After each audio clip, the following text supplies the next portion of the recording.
کربلا معلیٰ میں ہم حاضر ہیں۔ آئیے امام حسین رضی اللہ تعالیٰ عنہ کے بارے میں کچھ سنتے ہیں۔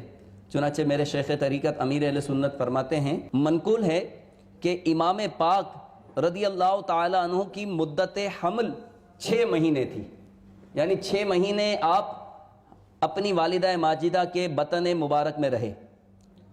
حضرت سیدنا یحییٰ علی نبینا و علیہ الصلوۃ والسلام اور امام عالی مقام یعنی امام حسین رضی اللہ تعالی عنہ کے علاوہ کوئی ایسا بچہ زندہ نہیں رہا کہ جس کی مدت حمل 6 مہینے ہو۔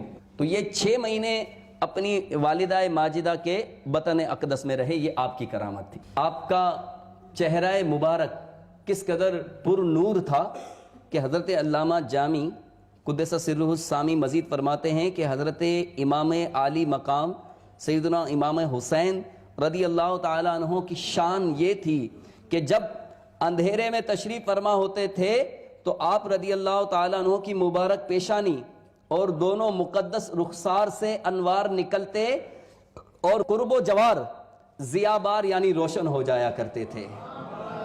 تیری نسل پاک میں ہے بچہ بچہ نور کا آقا، تیری نسل پاک میں ہے بچہ بچہ نور کا، تو ہے عین نور تیرا سب گھرانہ نور کا، تو ہے عین نور تیرا سب گھرانہ نور کا۔